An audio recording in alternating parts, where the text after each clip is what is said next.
जब भगवान उनको पाप से सब मुक्त कर देते हैं, फिर मुक्त होने का बाकी क्या रहेगा? आदमी दुख भोगता है पाप से, और भगवान कहते हैं या होंगता सर्व पापे भम क्षयसान। तो जो भगवान के शरणागत हो जाते हैं उसको और पाप नहीं है, पाप सब खत्म हो गया। यद्यपि वो फिर पाप नहीं करें तो फिर उसका पाप नहीं है, मुक्त हो गया। इस विषय में भगवान बताया है कि मान च व्याविचारिणी भक्ति जोगी न जा सेवते सगुणान समतीतान ब्रह्म भूयाय कल्प। जो अव्याविचारिणी भक्ति भगवान के चरण में लगा देते हैं। लेकिन अव्याविचारिणी भक्ति का अर्थ होता है जो भगवान जैसा बताते हैं और भगवान के कथानुसार साधु शास्त्र जैसे बताते हैं, उसका नाम है अव्याविचारिणी भक्ति, विधि भक्ति। जैसे बड़े बड़े आचार्य लोग विधि बताए हैं कि स्वयं विधि सब भगवान ही बताया है, दूसरे का बात छोड़ दीजिए। आचार्य होता है जो भगवान जो विधि बताया है उसी का अनुसरण करके काम करते हैं, उसका नाम है आचार्य। तो भगवान जब कहते हैं सर्वधर्मान परित्यज्य मामेकं शरणं व्रज, जब हमारा चरण में शरणागत हो जाओ और कोई धर्म जाजम करने की आवश्यकता है, तो उसके नाम है शुद्ध भक्ति। जो शास्त्र में जैसा दूसरे दूसरे देवता को पूजन करने के लिए बताया, तो किसके लिए बताया? जो कि कामी है, जो कि दुनिया में भोग करने को चाहते, उसके लिए। कामस्त हितो ज्ञान जजंते अन्न देवता। जो अन्न देवता का भोजन करते हैं, पूजन करते हैं, कौन है? वो कामस्त हितो ज्ञान, वो काम के द्वारा उसको ज्ञान शून्य हो गया, इसलिए तो दूसरी देवता को भक्ति करते। वो दूसरी देवता से जो कुछ मांगते हैं वो क्या भगवान नहीं दे सकते? दूसरी देवता लोग क्या है कि भगवान का नौकर चाकर है, तो मालिक क्या नहीं दे सकता? यदि कुछ आपको दुनियादारी के लिए कुछ चीज चाहिए तो भगवान से प्रार्थना करने से भगवान क्या नहीं दे सकते? इसलिए शास्त्र में बताया है अकाम सर्व काम व मोक्ष काम उदारधी तीव्रेण भक्ति योगेन जजेत परमं पुरुष। परम पुरुष को है कृष्ण, जैसा अर्जुन समझा।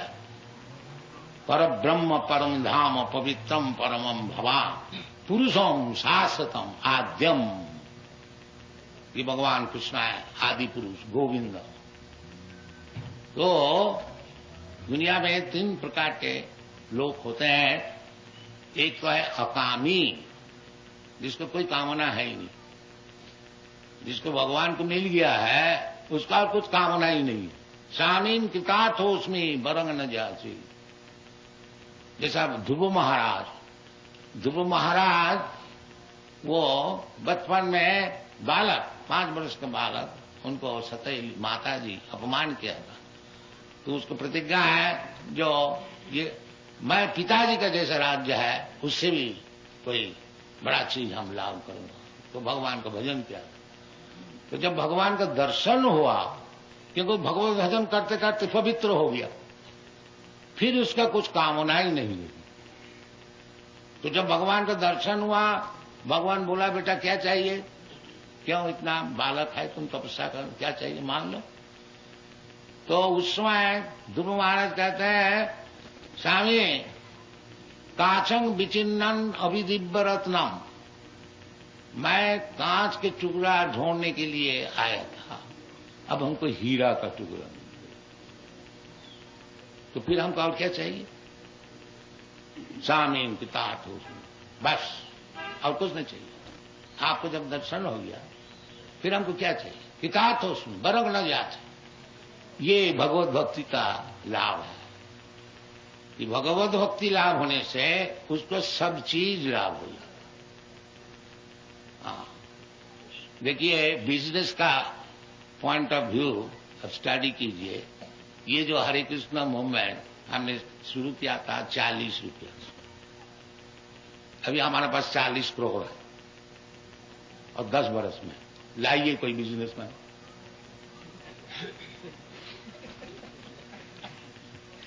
लाइए कोई बिजनेसमैन, और 102 सेंटर। बिजनेसमैन कितना ब्रांच खोल सकता है? ये बात सही है कि जग लब्धा चापरंग लाभंग मन्नते नाधिकंग तथा, जिसको लाभ हो जाने से फिर कोई लाभ का चीज ही नहीं है, सब लाभ है, ऐसी चीज है भगवत भक्ति। तो मनुष्य जीवन में चाहिए कि किस तरह से भगवत भक्ति लाओ, भगवत प्रेम। भगवत भक्ति का अर्थ होता है भगवत प्रेम, भगवान के लिए सब कुछ करने के लिए राजी।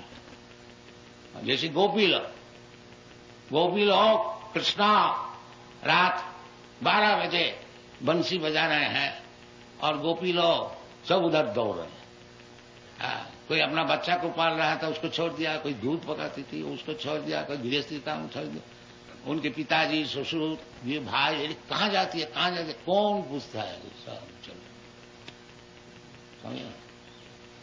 इसलिए चैतन्य महापुरुष बताए जो गोपी लोग जैसा भजन किया था, ये भगवान के लिए अपना धन प्राण मन और संसार और प्रतिपत्ति कोई नहीं, सब छोड़ दिया। इससे बढ़कर कोई भजन नहीं है। चैतन्य महाप्रभु बताए रम्मा काचिद उपासना ब्रजबधु वर्ग भी जा कल्पिता। ब्रजबधु लोग जिस तरह से भक्ति भगवान का लिए की थी, उसके बढ़कर के और कोई उपासना है आखिरी बस। हाँ, और सब गोपियों से सबसे बड़ी गोपी जो है राधा रानी। अनया राधते इति राधा। ये जब विचार है भगवत भक्ति, और हम लोग ये श्रीमद् भागवत का अनुसार श्रीमद् भागवतम अमलम पुराणम, महापुराण है, इसको प्रचार कर रहे हैं। और बड़े बड़े आचार्य लोग जिस तरह से जिस लाइन में प्रचार किया है उसको अनुसरण करते हैं, और भगवान की कृपा से फल भी हो रहा है। तो ज्यादा समय नहीं रह गया, 2-4 बात और कह देंगे कि ये जो भगवत भक्ति प्रचार के लिए जो 6 गोस्वामी लोग अपना जीवन दिया था, उसका भीतर सनातन गोस्वामी। ये सनातन गोस्वामी कौन थे? उस समय बांग्लादेश में जो मुसलमान पाठानी राज्य था, नवाब हुसैन साहब, वो बांग्लादेश का राजा थे, उनको मिनिस्टर, फाइनेंस मिनिस्टर। तो ये चैतन्य महाप्रभु से जब उनको मुलाकात हुई तो ये अपना राजकार्य छोड़ करके और चैतन्य महाप्रभु के पास चले आए। बड़ा मुश्किल से है, वो राजा छोड़ नहीं रही था, क्योंकि प्रधानमंत्री है और उनको ऊपर सब छोड़ करके, वो मुसलमान थे, मजा करते थे। ये बाकी राजकार्य जो चलाने वाला ये 2 भाई रूप गोस्वामी और सनातन गोस्वामी, तो वो रिजाइन देने से उनको बहुत हर्जा हुई। सनातन गोस्वामी जेल में रख दिया था कि तुम नहीं जा सकोगे, ऐसी बात नहीं है। तो तब भी कोई किसी तरह से वो चले आए।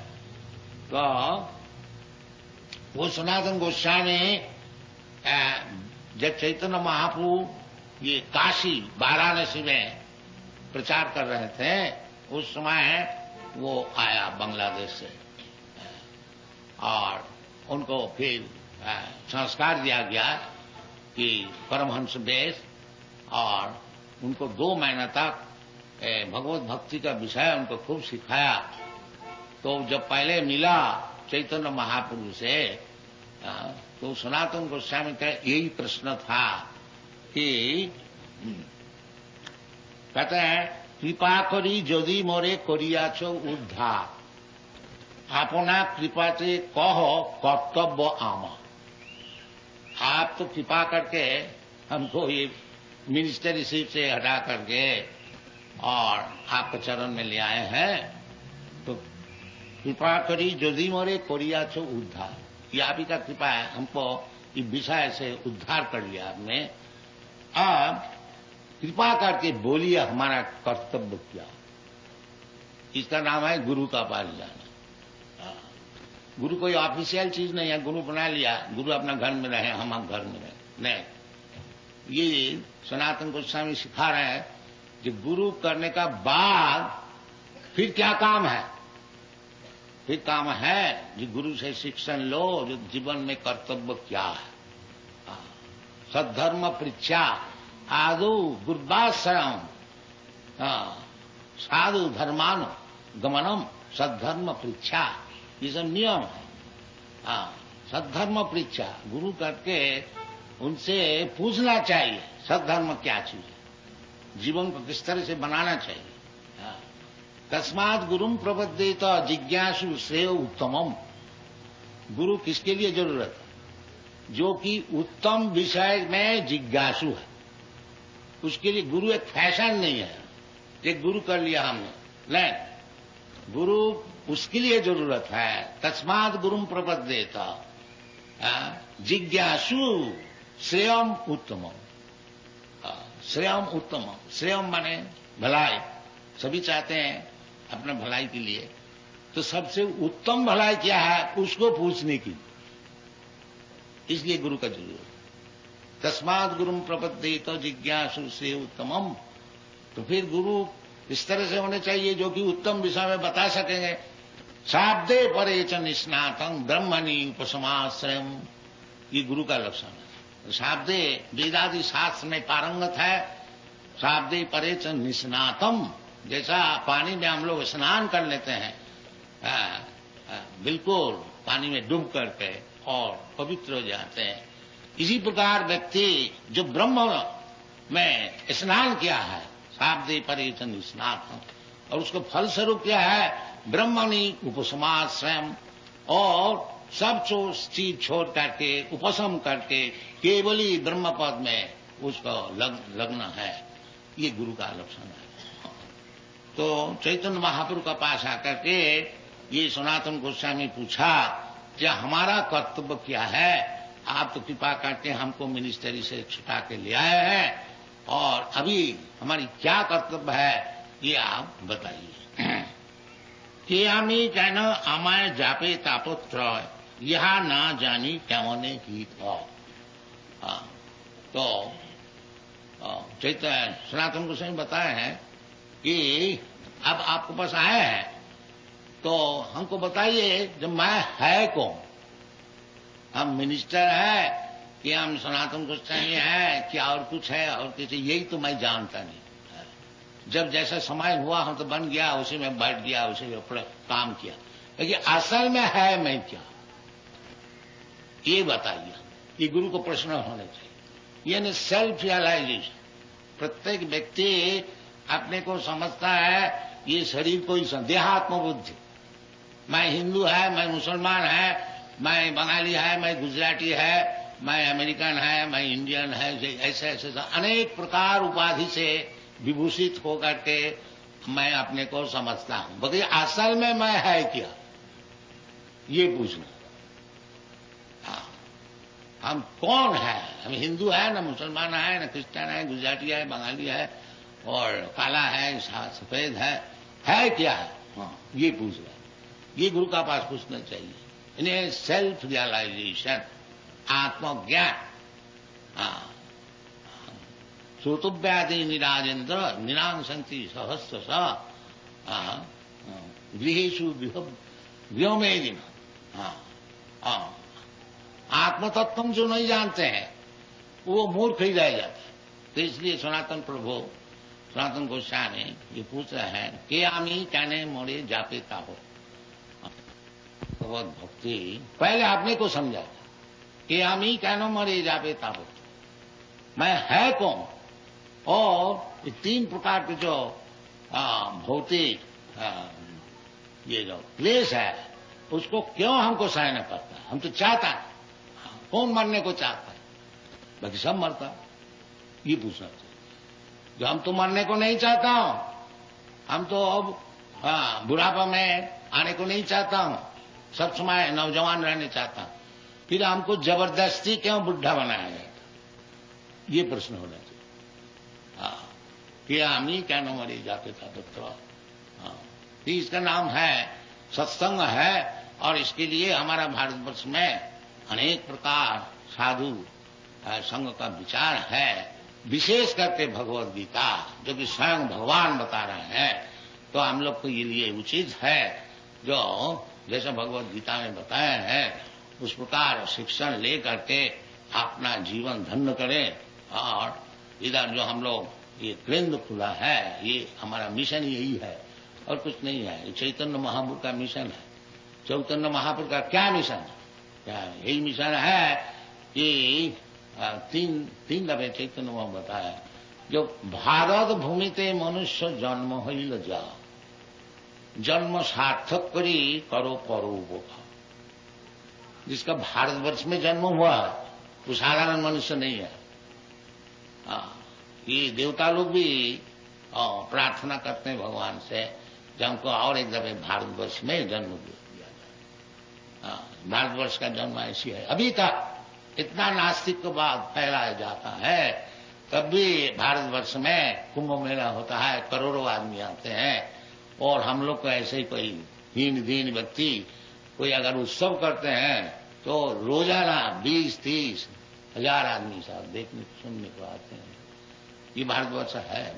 इसलिए चैतन्य महाप्रभु विशेष करके बताया है भारत में कि भारत भूमिते मनुष्य जन्म हुई जा, जन्म सार्थक करी करो परोपकार। तो आप लोग सब भारतीय है, भारतवर्ष में आप लोग को जन्म हुआ था, इधर आए हैं व्यवसाय के खातिर में और कुछ करते नहीं। बाकी ठीक है, बाकी चैतन्य महाप्रभु कहते हैं आमार आज्ञाएं गुरु हैया तारो यही देश। जो हमारी अभ्यास है, आप लोग सब भारतीय जितने हैं सब गुरु हो जाएगी। हमारा आज्ञाएं गुरु हैया तारो यही देश। आप लोग अफ्रीका में आए हैं, ये अफ्रीका देश को उद्धार कीजिए, ये आप लोग का कर्तव्य। खाली रुपया कमाना नहीं, रुपया कमाइए, बाकी परोपकार के लिए खर्च कीजिए। ये भारतीय का कर्तव्य है, ये चैतन्य महाप्रभु का। और किस तरह से अब गुरु हो जाए, कैसे गुरु है? हमारे तो कोई विशेष विद्वान है नहीं, कुछ जानते ही नहीं, कोई विद्वान का होने का जरूरत नहीं है। फिर कैसे गुरु हो गए? जारे देखो तारे कहो कृष्ण उपदेश, बस गुरु हो। कोई ढंग दिखाने का जरूरत नहीं है, सोना बनाने की जरूरत नहीं, केवल कृष्ण जो बताया है उसको बताओ, अब गुरु हो जाओ। यही आप लोग से हमारा प्रार्थना। जब आप लोग भारतीय है, इस देश को उद्धार कीजिए। देखिए का अफ्रीकन लोग कैसे कीर्तन कर रहे हैं, तो सभी आप लोग, हम परदेश से आदमी ला करके ये नचाते हैं, आप लोग नहीं नचा सकते क्यों? ये हमारी प्रार्थना। आप लोग नचाइए, आप लोग इधर है। ये बेचारी परदेशी अमेरिका से यूरोप से लाकर के इसको नचाने पड़ेगा हमको? ये आपसे प्रार्थना, ये निवेदन है, इसको ग्रहण कीजिए, इस तरह से काम कीजिए। सेंटर मौजूद है, अच्छी तरह से उसको बनाइए, जैसे जैसे शास्त्र में लिखा है उसे काम कीजिए, गुरु बन जाइए, उसको उद्धार। Thank you very much. हरे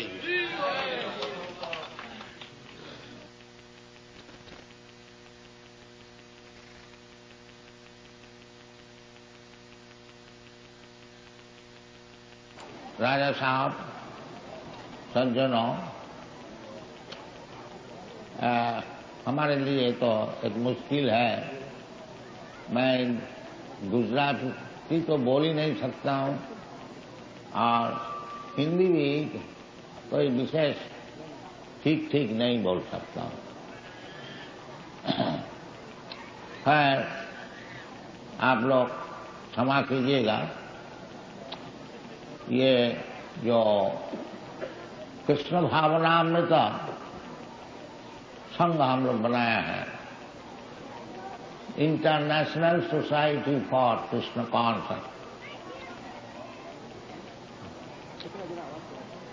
इसका उद्देश्य यही है कि सारा दुनिया में जो सब लोग एक भ्रम में है। तो क्या भ्रम है? वो समझता है कि इस दुनिया में रुपया पैसा खूब पैदा करके और भोग करेंगे और उसी में मैं सुखी रहूंगा। ये सब दुनिया में चल रहा है। तो किसी तरह से रुपया ले आओ और भोग करो। पाश्चात्य देश में इसको कहते हैं hedonism, eat drink B Mary and enjoy.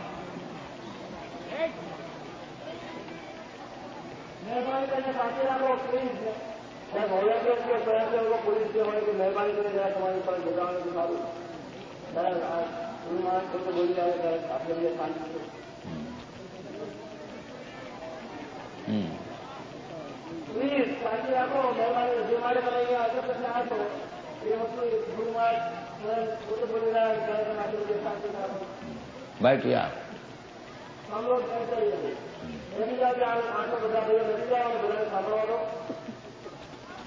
तो श्री चैतन्य महाप्रभु आज से 500 वर्ष पहले ये संकीर्तन मूवमेंट, आंदोलन, संकीर्तन भगवान का नाम का प्रचार, भगवान और भगवान का नाम कोई प्रभेद नहीं है।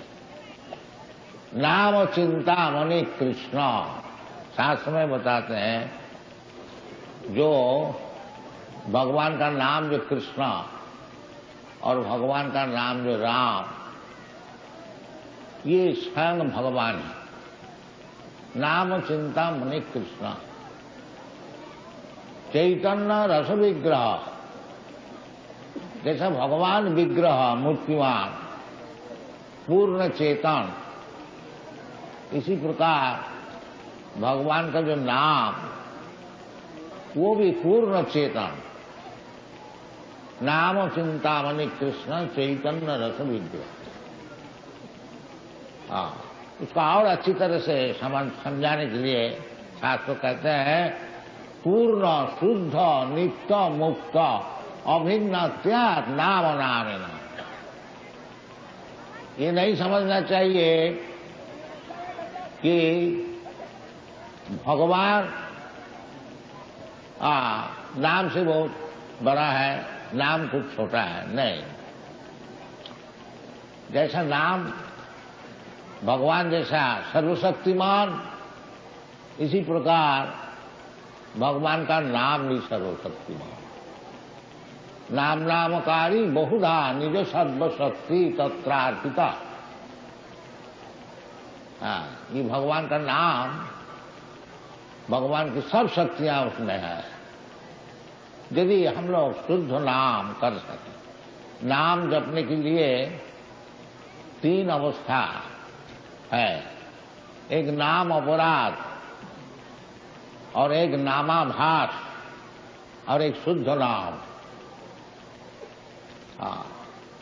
नाम अपराध, पहले हम अपराध होता है कि बहुत से आदमी ऐसे ही समझते हैं कि हरे कृष्ण नाम जपो और दुर्गा नाम जपो, काली नाम जपो, ये और कोई देवता का नाम जपो, सभी एक है।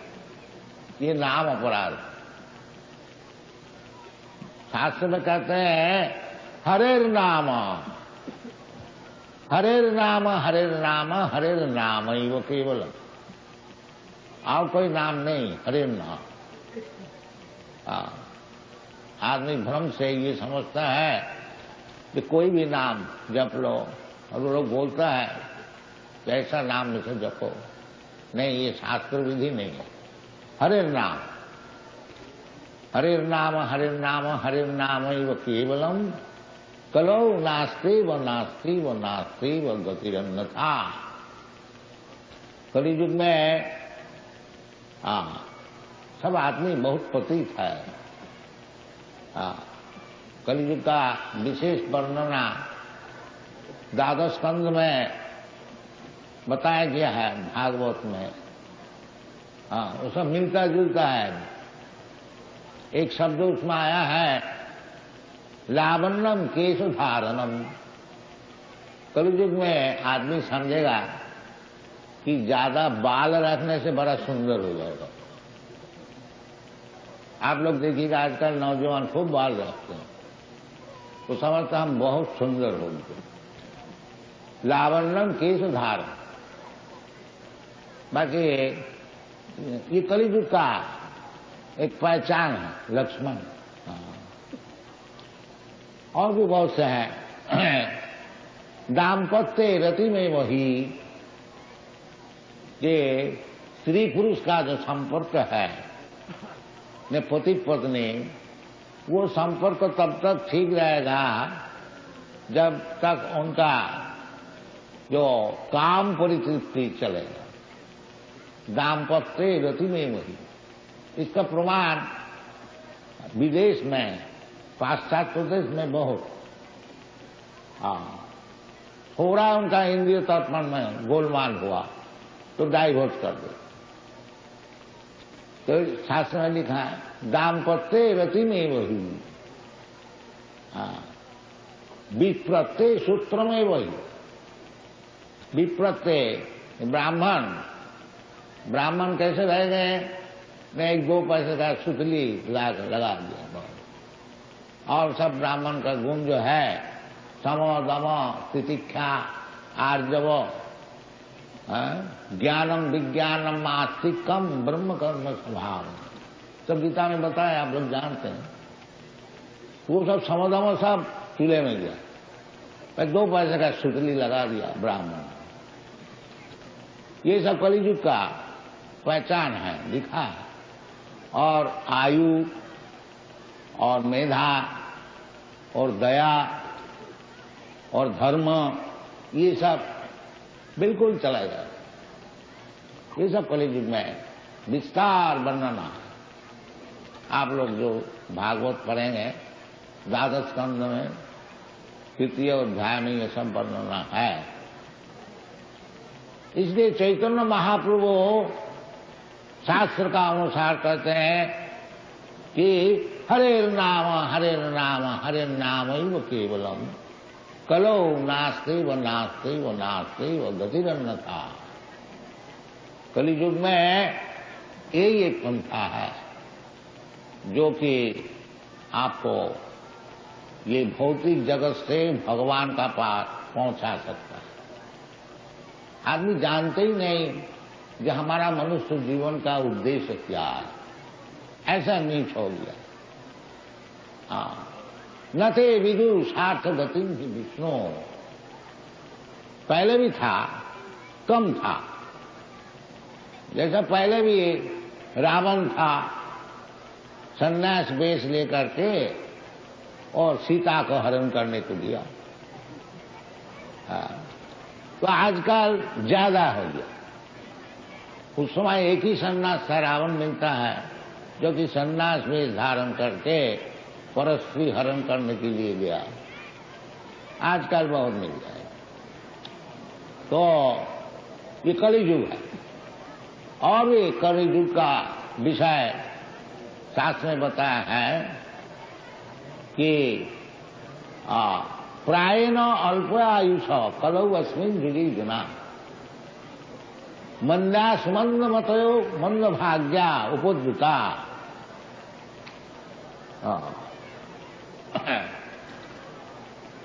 उपद्रव क्या क्या चीज है वो भी बताया है। दुर्भिक्ष करो पीड़िता, एक तरफ से खाने को चीज नहीं मिलेगा और दूसरी तरफ से गवर्नमेंट खूब टैक्स लगाएगा। दुर्भिक्ष करो पीड़िता, आदमी सब परेशान होकर के आच्छिन्न दारिद्र्येण गच्छन्ति गिरिकाननम।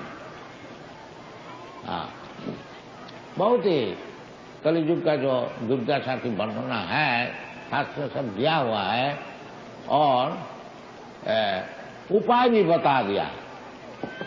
ये कलियुग में जीवन को सफल करने के लिए एक ही उपाय है, ये भी सुखदेव गोस्वामी ने बताया। कलौ दोष निधि राजन अस्ति जीव महान गुना कीर्तनादेव कृष्ण सा मुक्त संग परम भजे। अनेक प्रकार विवेचना है शास्त्र में, उसी का अनुसार ये हरे कृष्णा आंदोलन हम लोग सारा दुनिया में फैला रहा हूँ और उसका कुछ कुछ फल भी मिल रहा है।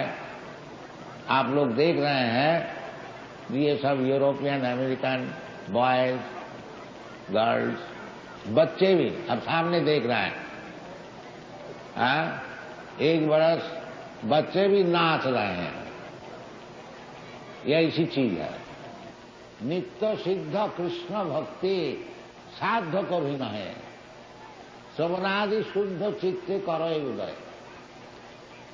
भगवत भक्ति, भगवान कृष्ण का भक्ति जो है वो कोई सिखाने का चीज नहीं है, वो भीतर में सबका हृदय में है। नित्य सिद्ध परपेचुअली नित्य काल है, क्योंकि भगवान से हम लोग का बहुत घनिष्ठ संपर्क है। जैसा पिता पुत्र, पिता से पुत्र का संपर्क बहुत घनिष्ठ है।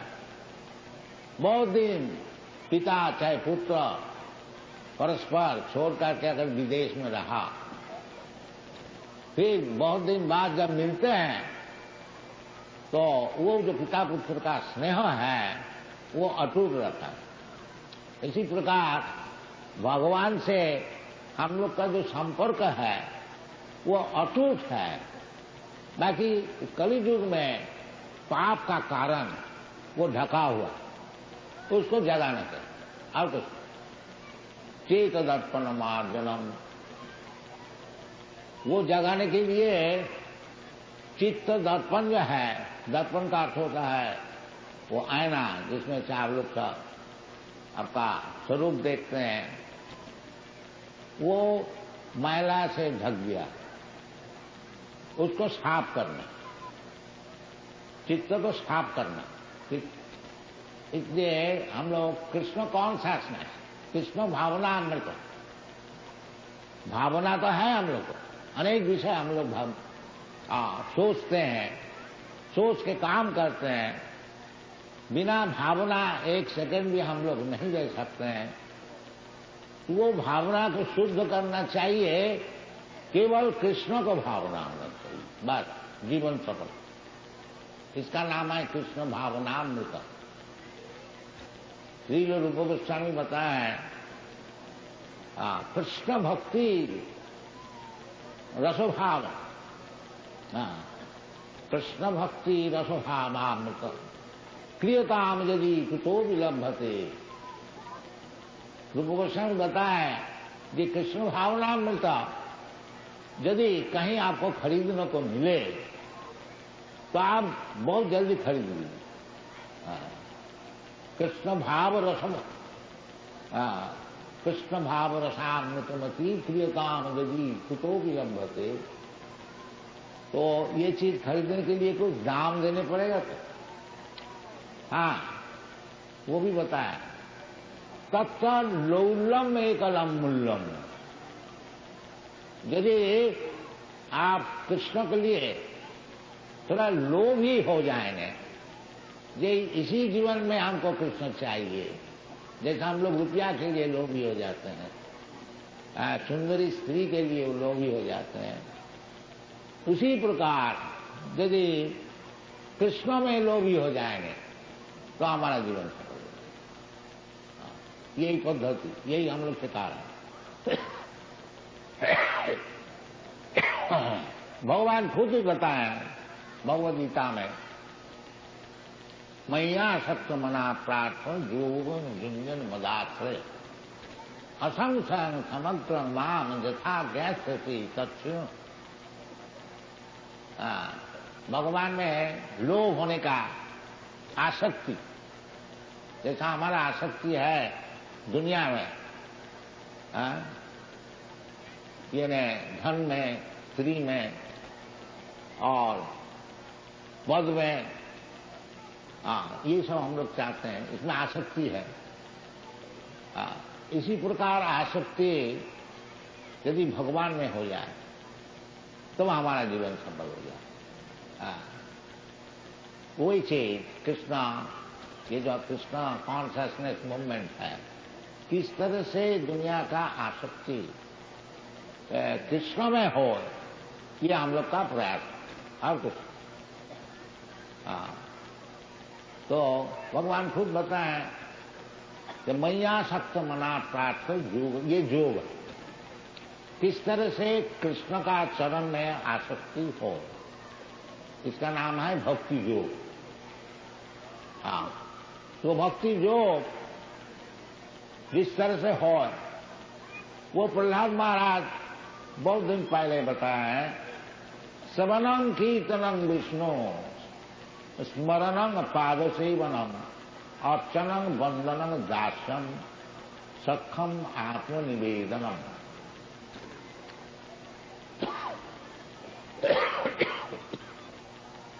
Very water. Now we shall go for water. ये श्रवण है प्रधान, भगवत नाम श्रवण। अतः श्री कृष्ण नामादि, ये नाम श्रवण, हरे कृष्णा, ये श्रवण से हम लोग पहले शुरू करते हैं। केवल श्रवण में यदि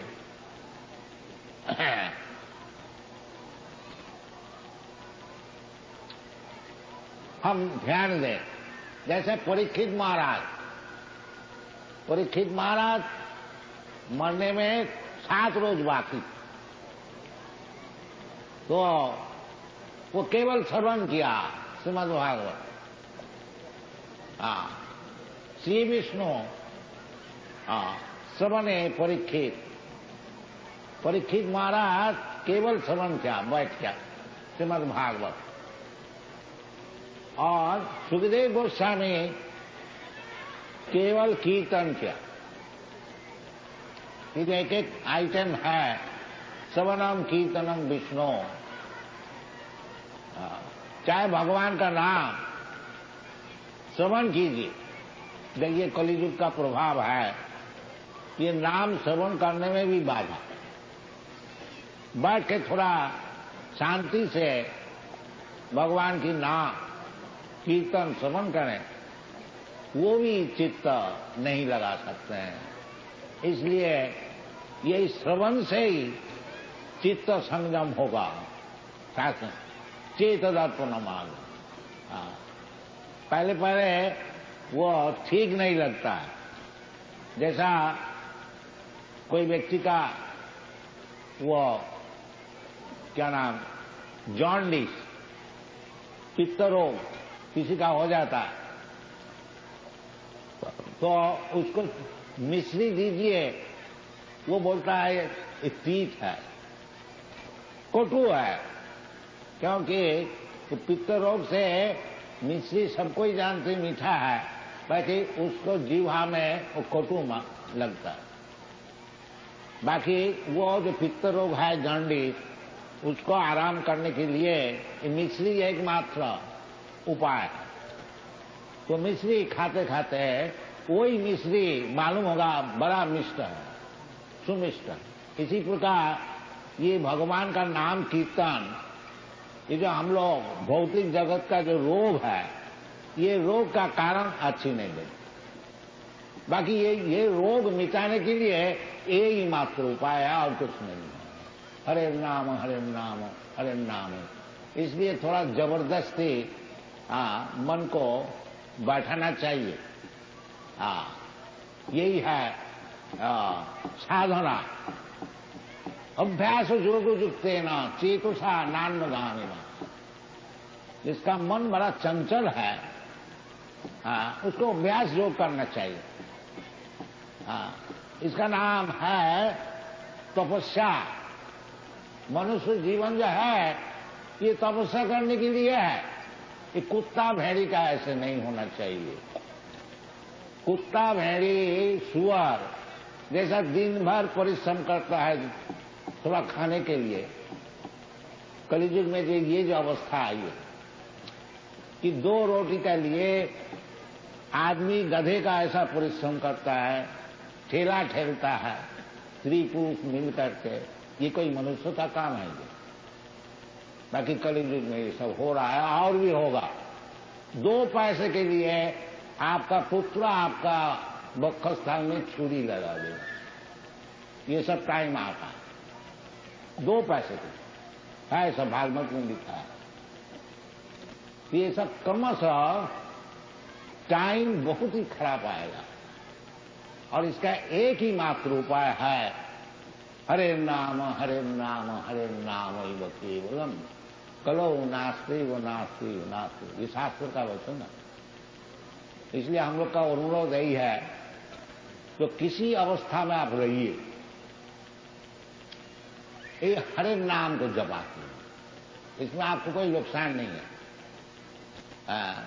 अगर आप समझे कुछ लाभ भी नहीं है, लाभ तो बहुत है, बाकी आपको मालूम नहीं, खैर नुकसान तो है ही नहीं। अब रास्ता में चल फिर रहे हैं और यदि हरे कृष्ण कृष्ण कृष्ण हरे हरे, हरे राम राम राम, ये नाम को जपा करें तो आपको क्या नुकसान हो जाए? लाभ जो होगा तो पहले मालूम, पीछे मालूम होगा, बाकी अभी तो कुछ नुकसान तो नहीं है। और भगवान का नाम कीर्तन करने में कोई परिश्रम भी है नहीं, यही हम लोग का निवेदन है। कहीं भी रहिए, किसी अवस्था में रहिए, कोई भूतल में कोई जगह में रहिए। अब देखिए ना, ये लोग सब यूरोप अमेरिका में, ये तो हिंदू भी है नहीं और भारतवर्ष में है नहीं, ये तो उनका जन्म तो कहाँ कहाँ हुआ है। तो क्या ये लोग नाम करते हैं? कोई नाम करने में कोई मुश्किल है? नहीं, मुश्किल कोई नहीं है, नुकसान भी कोई नहीं। बाकी यदि आप नाम जपा करेंगे, ये जो हृदय में तमाम गर्दा सब इकट्ठी हो गई है, वो सब साफ हो जाएगा। चेत दर्पण मार्जनम। और हमारा जो तकलीफ है इस दुनिया में, असल तकलीफ जो है तो हम लोग समझता ही नहीं।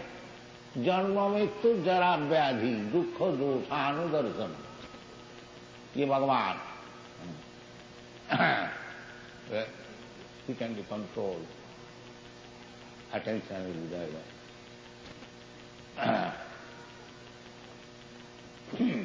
तो चित्त दर्पण मार्जनम, जब चित्त दर्पण मार्जित तो हो जाएगा, साफ हो जाएगा, जैसा ऐनक है हम लोग, उसमें अगर गर्दा है वो साफ कर दिया जाए तो आपको जो सुंदर मुख है वो आप देख सकेंगे। इसी प्रकार जितना आप हरिनाम कीजिएगा, हरे कृष्णा आपका चित्त दर्पण मार्जित हो जाए, चेत दर्पण मान, और फिर फुल मालूम हो जाएगा ये जो दुनिया में हम इतना परिश्रम कर रहे हैं इसका क्या कारण है, और हम मरने को नहीं चाहता हूं, क्यों हमारा ऊपर मौत आता है। हम बुढ़ा होने को नहीं चाहता हूं, क्यों मैं बुढ़ा हो जाता हूं। हम रोग नहीं चाहता हूं, क्यों रोग हमारा पर जबरदस्ती आता है।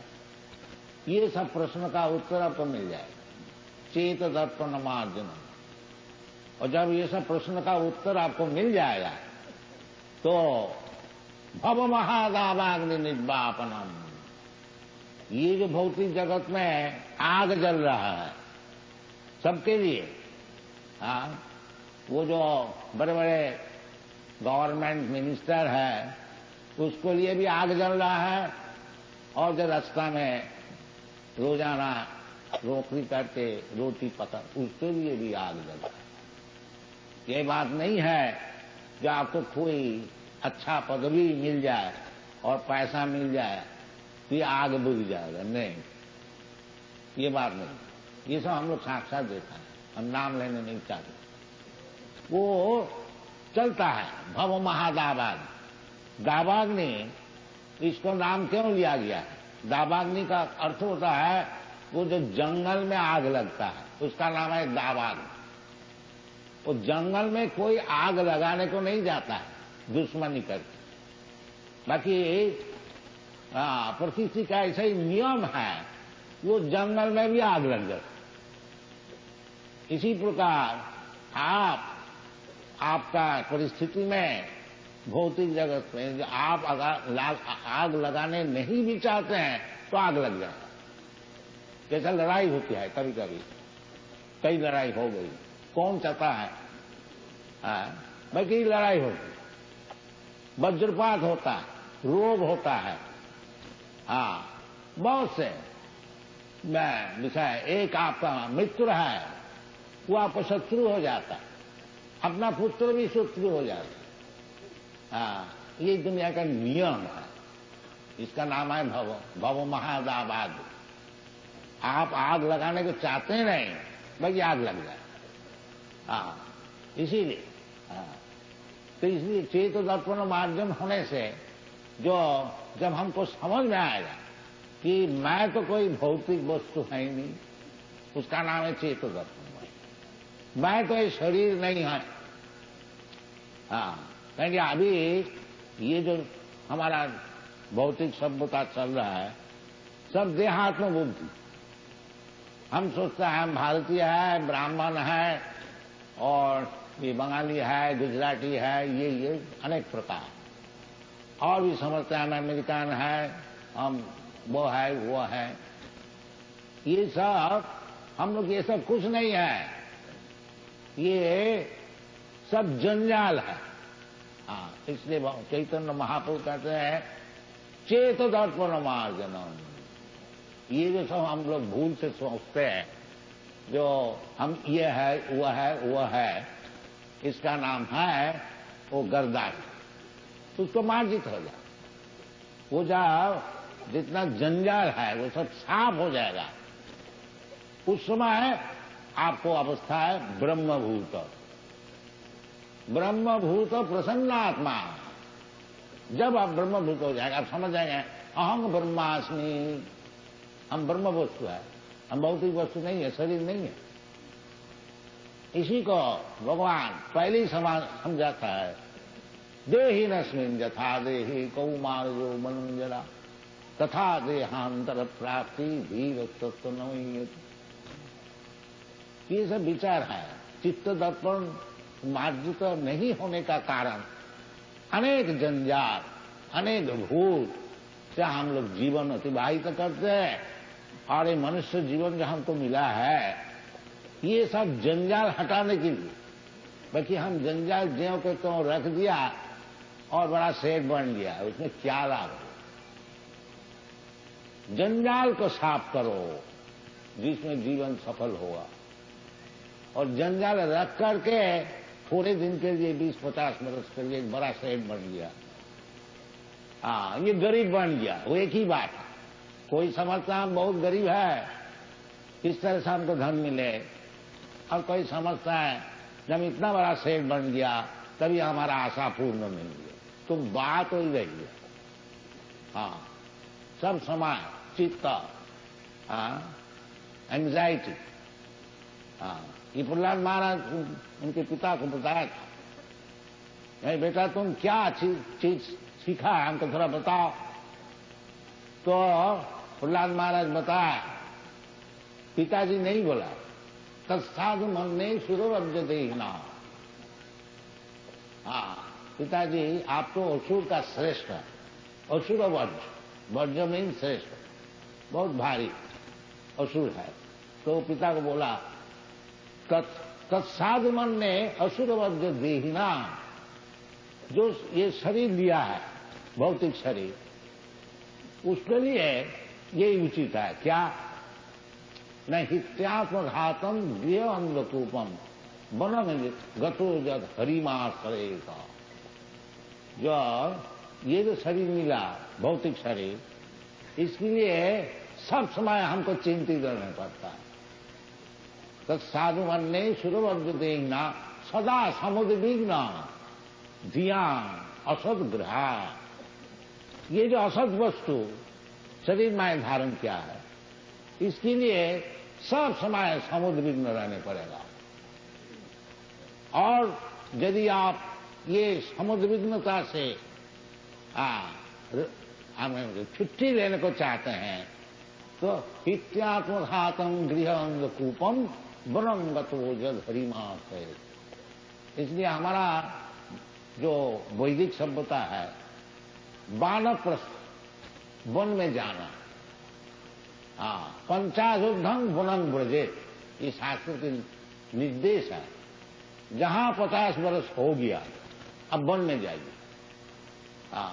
तो वन में तो जाने का आजकल सामर्थ्य नहीं है, अभ्यास नहीं है, तो इसलिए कम से कम वृंदावन में आइए। हम लोग वृंदावन में को भारी मंदिर बना है और आने का जगह है। आप लोग जिसका 50 वर्ष ऊर्ध्व हो गया सब आइए, उधर रहिए, भगवत चर्चा कीजिए और जीवन को सफल कीजिए। वनंगत वो जद हरिमा, खाली वन में जाने से नहीं होगा, वो तो बंदर भी रहता है। बंदर नंगे रहते हैं, फल भी खाते हैं, बड़ा सात्विक जीवन, ताकि एक एक बंदर का 2-2, 3-3 दर्जन ओवन चाहिए। उस प्रकार वन में जाने से कुछ फायदा नहीं। वन में जाइए, हरिमाश्रय का, भगवान का आश्रय ग्रहण कीजिए, ये शास्त्र का निर्देश। तो जहां तक हो हम लोग सब सुविधाएं देने के लिए प्रयत्न कर रहा हूं। तो आश्रम भी बना रहा हूं और मंदिर भी बना रहा हूं और रहने का जगह भी है। तो कम से कम 50 ये जो सिद्धांत है कि हम कभी घर छोड़ेंगे नहीं, ये ठीक नहीं। तो फिर सदा समुद्र विघ्न धिया मसुत दिखा हित्यात्मघातम गृह अंगकूपम, ये वैदिक सभ्यता नहीं है। वैदिक सभ्यता है वर्णाश्रम धर्म, ये असल धर्म है। 4 वर्ण 4 आश्रम, 4 वर्ण ब्राह्मण क्षत्रिय वैश्य शूद्र, ये जरूर होना चाहिए, नहीं तो समाज उच्छृंखल है। ब्राह्मण समदम तितिक्षा, ये सब विद्वान होकर के सबको सिखाएंगे, क्षत्रिय शासन करेंगे और वैश्य अन्न उत्पादन करेंगे, अब शूद्र जो कुछ जानते हैं नौकरी करेंगे बस। इसी प्रकार ब्रह्मचारी, वानप्रस्थ, गृहस्थ, सन्यास, ये सब नियम को पालन करना चाहिए, तभी सुखी होंगे। और केवल स्वर्ग गधा का ऐसा परिश्रम करते लाओ पैसा लाओ, ये कोई सिविलाइजेशन नहीं, इसमें दुनिया नाश हो गया। तो इसलिए हम लोग का आप लोग से निवेदन है कि ये जो कृष्ण कॉन्शसनेस मूवमेंट आंदोलन है, इसको अच्छी तरह समझिए। ये कोई मैन्युफैक्चर नहीं है, एक हमारा मगज में कोई बुद्धि आगे लगा दिया, नहीं, ये जगलरी नहीं है, साइंटिफिक वैज्ञानिक शास्त्र सम्मत। इसको आप लोग अच्छी तरह से समझिए, इसको लीजिए और जिस तरह से आपका जीवन सफल हो सके इसके लिए कार्य कीजिए, इतना ही आप लोग से निवेदन। और वो सब काम बड़ा सुंदर से हो जाएगा यदि केवल आप ये हरेर नाम ही होती है, चेत दर्पण हो जाएगा, चित्त दर्पण मार्जित हो जाएगा। ब्रह्मभूत प्रसन्नात्मा, चेत दर्पण मार्जनम भव महादावाग्निपातनम श्रेय कैरव चंद्रिका वितरणम विद्यावधु जीवनम आनंदाम्बुधि वर्धन। यदि आप इस लाइन में आइएगा तो आप आनंद चाहते हैं, आनंदमय अभ्यास, जीव मात्र आनंद चाहते हैं, भगवान भी आनंदमय है और भगवान का अंश स्वरूप जो जीव है वो भी आनंद ढोते हैं। तो सुखम मात्रम तिकम जब का अतीन्द्रिय ग्राह्यम, जो वास्तविक आनंद है वो तो अतीन्द्रिय वस्तु है, ये भौतिक वस्तु नहीं है। रमन्ते जोगिन अनंते सत्यानंदे चिदात्मनि इति रामोपदेनासो पर ब्रह्म विधीयते। ये शास्त्र में भगवान रामचंद्र का विषय बताया कि राम माने परब्रह्म, कृष्ण माने परब्रह्म, परब्रह्म परम धाम पवित्रम परमम भगवान। और भगवान राम और भगवान कृष्णा, हरे कृष्णा हरे राम, ये कोई फर्क नहीं। जब आप शुद्ध नाम कीर्तन करेंगे तो समझ लीजिए कि भगवान रामचंद्र, ये बलराम, कोई भी राम, भगवान का एक परशुराम हुआ, एक बलराम हुआ और एक भगवान रामचंद्र हुआ, सभी एक है। तो वही नाम चिंतामणि कृष्ण, नाम को जप करने से आप चाहे राम का भक्त हो, कृष्ण का भक्त है, समझ लीजिए भगवान रामचंद्र और कृष्ण आपका जीवा में आकर के नाच रहे हैं। इस भावना से यदि आप नाम कीर्तन कीजिए तो आपको जीवन सफल होगा। विद्यावधि जीवन आनंदामृति वर्धनम प्रतिपदम पूर्णामृतास्वादनम, ये चैतन्य महाप्रभु की आशीर्वाद है, ये बताएं। तो आप लोग जिस अवस्था में रहिए, और इसके लिए कोई पैसा खर्च नहीं है, एक दफे देख लीजिए जो हरे नाम करने से क्या क्या फायदा। सब समय कीर्तनीय सदा हरि।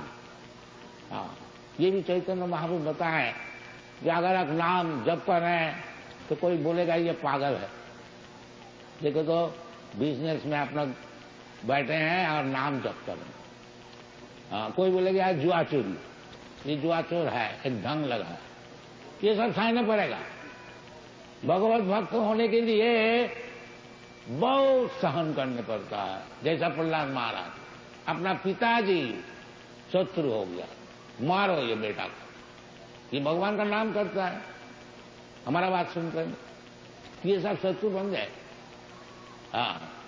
तो ये सब होते हुए भी तिनादपि सुनीचेन करोरपि सहिष्णुना अमानी नामान देना कीर्तनीय सदा हरि। ये सब सहन करके भगवान का नाम जपा कीजिए, जीवन आपको सब सफल हो जाएगा। Thank you very much.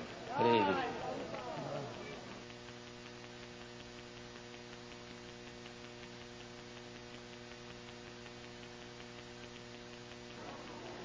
आप लोग को धन्यवाद है, क्योंकि साथ साथ में हरे कृष्ण महामंत्र का आप लोग जप किया। ये हरे भगवान और भगवान की शक्ति,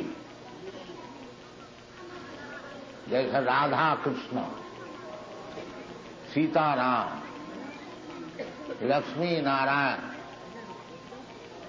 भगवान और भगवान की शक्तियां। वेद में है न तस्य कार्यम करणं च विद्यते न तस्य सम अधिकश्च दृश्यते परास्य शक्ति विविधैव श्रूयते स्वाभाविकी ज्ञान बल क्रिया। जो भगवान जो है उनको कोई काम करने का जरूरत नहीं है। जैसा हम लोग देख रहे हैं, कोई धनी आदमी हो, कोई बड़ा आदमी हो, मिनिस्टर है, वो अपना हाथ से कुछ काम नहीं करता, बाकी उनको नौकर चाकर बहुत है। इसी प्रकार भगवान जो है उनको हाथ से कोई काम करने की जरूरत नहीं। न तस्य कार्यम करणं च विद्यते, और न तस्य सम, भगवान का समान, जैसे भगवान है ऐसा हम भी है, ये राक्षसी प्रवृत्ति है। भगवान का समान कोई है नहीं और भगवान से ऊंचा भी कोई है। न तस्य सम अधिक, सब भगवान से नीचे है।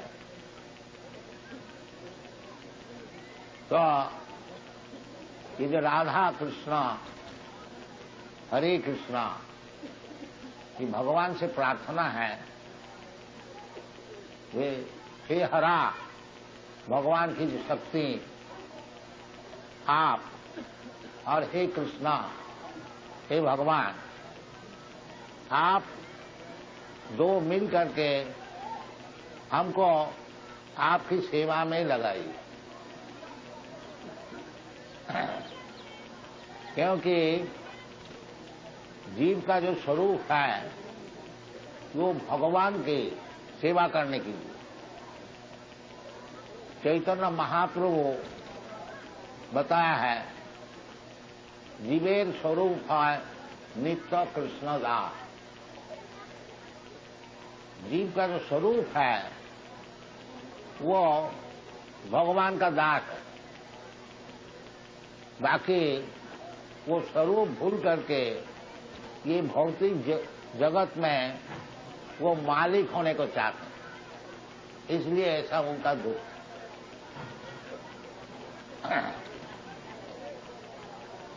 पराशर शक्ति विरुद्ध ही होती। तो ये भौतिक जगत में जो हम लोग हैं, इसका नाम है बद्ध जीव। ये भूल गया भगवान का नित्य दासत्व, भूल गया माया का दासत्व में उसको समय नष्ट हो रहा है।